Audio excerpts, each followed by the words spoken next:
guys, it literally just happened right in front of me.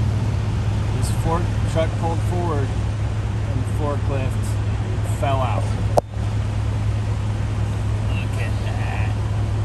Forklift is completely, all of its forks and its whole front apparatus is bent and broken up. The guy was in it.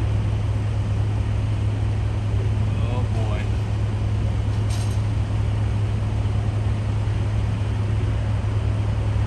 Look at that.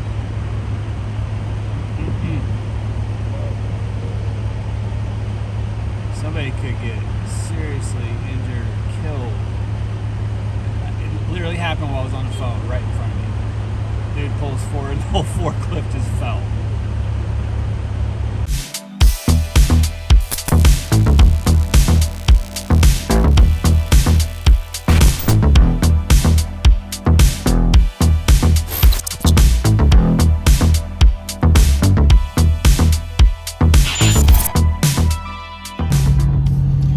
Okay guys, Eric here, driver lineup, world's okay steering wheel holder. As you just saw, this is an old shirt. It says whiskey. I don't drink whiskey. I don't drink any alcohol. Haven't for a long time.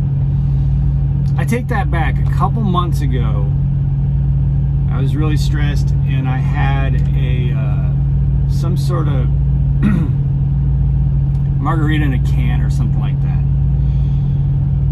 And it was pretty terrible. I did not like the way it made me feel. So I just don't drink anymore. I do want to talk about the clip you saw at the beginning. I'm going to talk about that in a minute, but I need to I owe you all an apology. And it's really noisy right now because there's a truck next to me idling. My APU is going nuts and it is hot. It is so damn hot. Currently 8:40 p.m. and still like 96 degrees in Southern Illinois. I'm at Road Ranger in Marshall where I spent the day. But I owe you all an apology. I really want to, this is from the bottom of my heart, okay? I put up a video about trying to eat healthy while trucking. I will never do that again. I apologize. Please. Look at my neck is like from the code thing. Yeah, I apologize. I don't know what I was thinking. It is the most least viewed video that I've put up on my channel in like 2 years.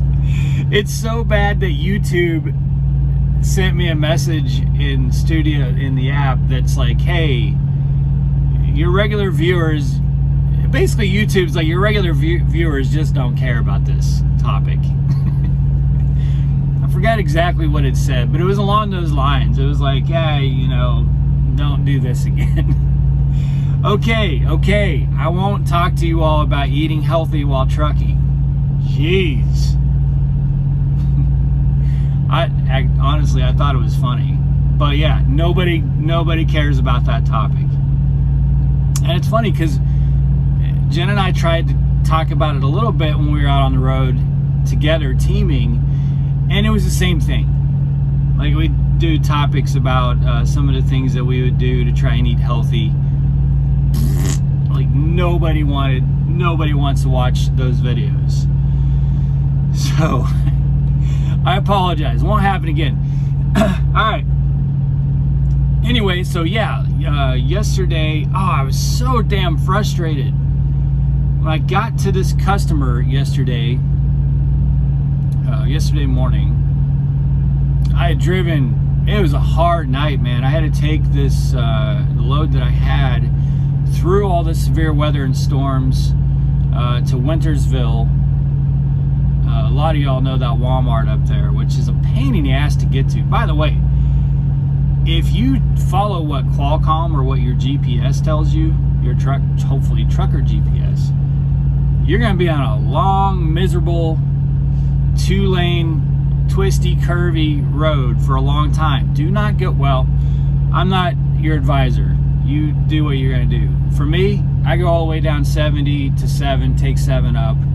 It's still a pain in the ass, and it adds some miles, but it's so much better than going the other way, especially in the winter. So go deliver that. I had a pre-plan that was 100 and ended up being 160 miles away, but I had to go 10 miles further to get to Blue Beacon. So I go 10 miles further. By the time I get back to where the pickup was, which is on the same 14-hour clock, I only had like 2 hours left on my on my 14. So my drive time was about matched up with my 14-hour clock. Now, I'd done a split previously, or something was like, I wasn't able to stop my clock.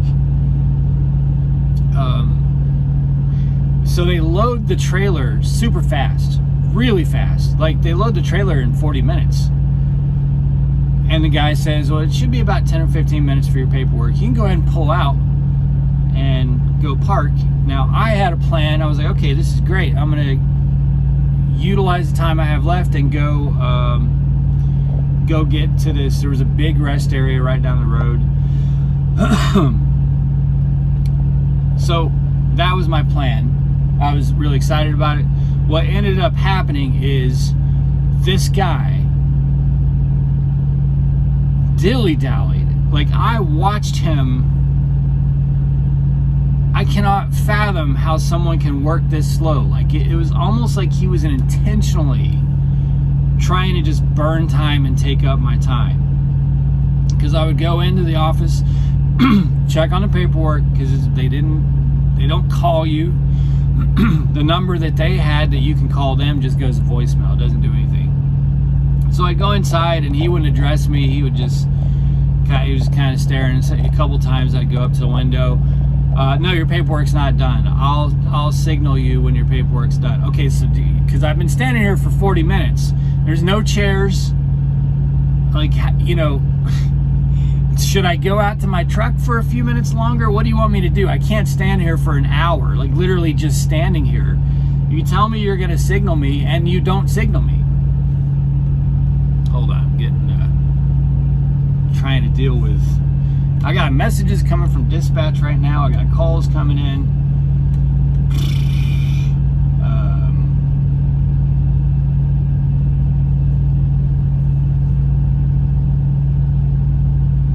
Okay, it was had some problems with my bills address not matching up with a dispatch and all that. Anyway, this guy, I literally watched this guy just burn out my clock. Like, I'm watching the clock behind the wall in the office. It's just tick, tick, tick, tick. And I'm like, this dude is literally gonna burn out my 14-hour clock finishing paperwork. And he was working on my paperwork this whole damn time. I don't know how it's so hard. All it is mayonnaise. The whole trailer is full of mayonnaise. All that warehouse was mayonnaise. It's not like there's 1,500 different things in there. It's mayonnaise, which is also disgusting. I got like 35,000 pounds of mayonnaise in the trailer. Ugh, I don't like anything to do with any mayonnaise, but man, it's disgusting. Anyway, I watched this dude burn out my clock. Oh, I was so pissed. Fortunately, they had overnight parking, which I needed, because there was, like, my clock was just toast, burnt, done. And he could have had this paperwork, but when I got the paperwork, it was obvious he could have had it done in 15 or 20 minutes. It ended up taking like a couple hours. So I get out to the truck with all my paperwork, and I'm like, well, guess I'm doing my 10 here, screw it. And as soon as I get in the truck, I kind of hear a sound, and I look up, and sure enough, I see this forklift like pinballing between the wall and the truck with a little dude like just rocking violently back and forth inside the forklift. And by the time it had hit the ground, he was like bailing out the side of it. And I was like, did that just happen? Did that really just happen? Did I just watch a forklift fall out of the back of a trailer? Yep, I did. That's exactly what I just witnessed. And you know, it's not really the driver's fault. Here, now, let me first say that I hate that this happened, because this is why a lot of shippers and receivers get just absolutely stupid anal about making us drop trailers and tandems all the way back and disconnect airlines and all that junk, because there are a lot of cases where the drivers are just idiots and just don't pay attention, pull forward without being told to. There are a lot of instances where it's just a stupid driver. In this instance, it was not the driver's fault. He was not at that dock the last time that I went inside. This dock didn't have any lights. There's no green or red. There's no lights at all. There's no locking mechanism. They didn't have you disconnect airlines. They didn't have you turn off the truck. They didn't have you do anything. So what had happened was, and when I backed up to the dock, the second I was up against that dock, I felt that forklift come in there. Like, I had set the brakes and the forklift was in the trailer. Very, very quick. So what had happened with this guy is, while I was inside, he was trying to back up to the dock.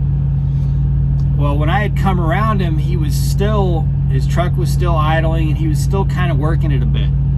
By the time I got in my truck, because I went and talked to him about this, and he was out in the parking lot walking around on the phone talking with his carrier, because they're blaming him for all kinds of damage to the forklift. But he said, look, I thought I was crooked. When I backed up to the dock, I thought I was crooked. So I go walk back to it, look at it. It didn't look like the trailer was perfectly lined up to the dock. So I went to pull forward and go back to the dock again to try and straighten it out. They had already assumed that he was done, and they didn't come out to confirm it or anything. They didn't come out to say, all right, go ahead and shut your truck off, we'll come get you when it's ready. They just saw the trailer was at the dock and drove into it. Well, he was still working on it. He still thought he had some work to do to get straight and lined up with the dock, and he was going to do a pull up and try to straighten it out. He didn't know. So you could say, well, he should have felt it. Yeah, kinda. But if he's already got the truck and drive, and it's a Freightliner and it's bucking a little bit, I don't know entirely that he would have. And consciously you're thinking you're just backing up. Like, I don't entirely blame the driver in this instance. I don't know why they wouldn't come out, because they didn't come out to my truck either when I backed up to it. They didn't come out and say, all right, you're all set, we're gonna load you now, don't move your truck, we'll come and get you. They didn't come out and say anything. So I don't know that I would fully blame the driver.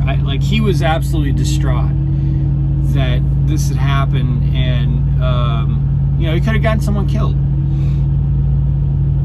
Or worse, he could have not known that it fell and then backed into it. Like, pinched the forklift between the truck and the dock. A lot of things could have made it worse. But I don't know. I feel like that was a little bit more on the customer. They should absolutely, if you don't have a light or a locking mechanism or anything like that, you had better have some way of verifying that driver is done backing up to the truck and has his brakes set. Some way of verifying that. Go out there and chalk the wheels, do something. You can't just be in. Look, I was a yard dog at a distribution center for a few months. The whole idea of you just standing inside the dock watching the trailer come back and then it touches the dock, okay, let's go. Man, there's a lot of other things that need to go on before you should feel safe about driving into that trailer.